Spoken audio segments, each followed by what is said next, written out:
In Lesson 10, we're going to continue dividing with decimals.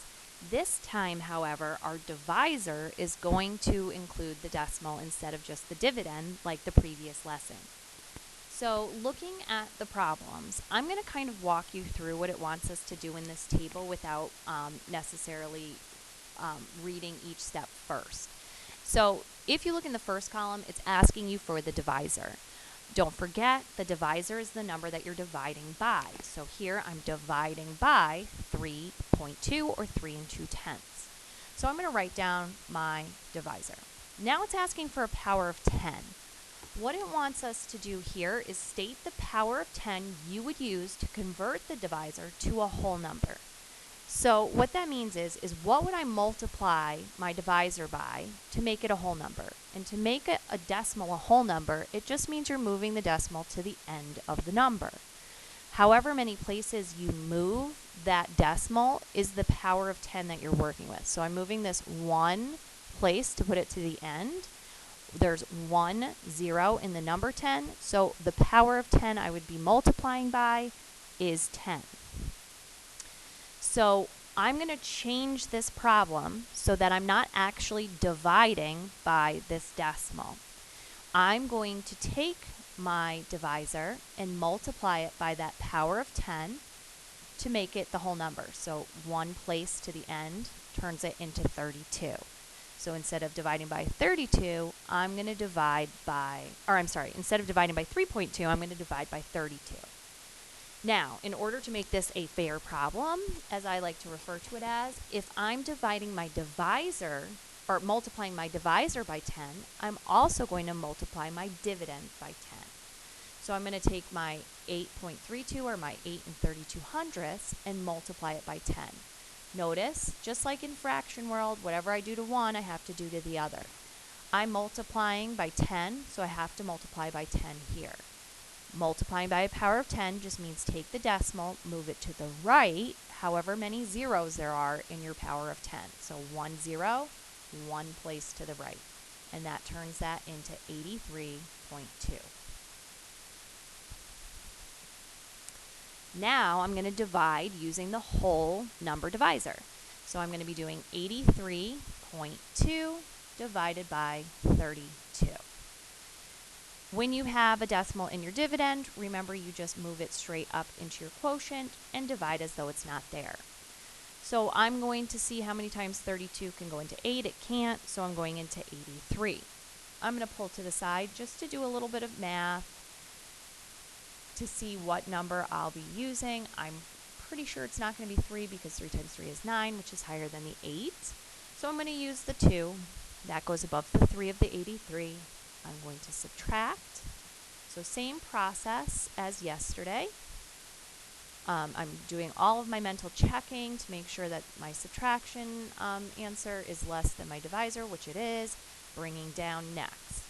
I'm going to go ahead and divide again. I see 3 here, can go into 19 6 times, so I'm going to try 32 times 6 next. Again, any method that works. And I get 192, which is what I'm trying to get. Okay, so my answer would be 2.6. Looking at the next one, first I'm going to start with my divisor, the number I'm dividing by, 0.77. To turn this into a whole number, I'd need to move the decimal 2 places to the right. My power of 10 that has 2 zeros after it is 100. So that means I'm going to multiply both my divisor and my dividend by 100. So the 77/100ths times 100 gives me 77, moving that decimal 2 to the right. My 1 and 155 thousandths times 100, again multiplying both by the same number. Take the decimal, move it 2 places to the right, 2 zeros and 100, and get 115.5. So this changed the problem to 115.5, or in 5/10 divided by 77. Set it up.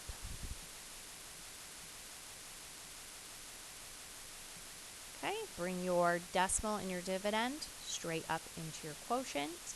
77 can't go into 1, can't go into 11, but can go into 115.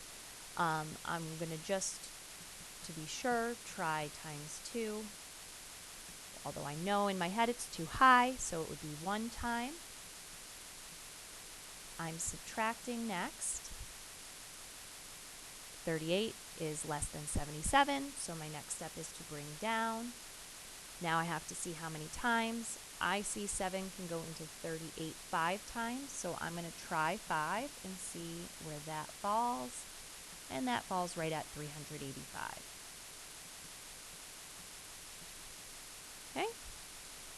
Again, look at the divisor. I'm doing divided by 3.6, so 3.6 is my divisor. To the power of 10 I would need to make this into a whole number. I would have to move it 1 place to the right. The power of 10 with 1 0 is 10. So I'm multiplying both my divisor and my dividend by 10, turning it into 36 and 297. Okay, set it up.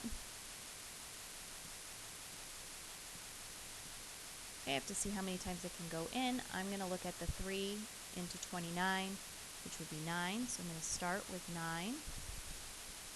But that's going to bring me too high. So I'm going to keep going down here until I get a number that works, which would be the 8.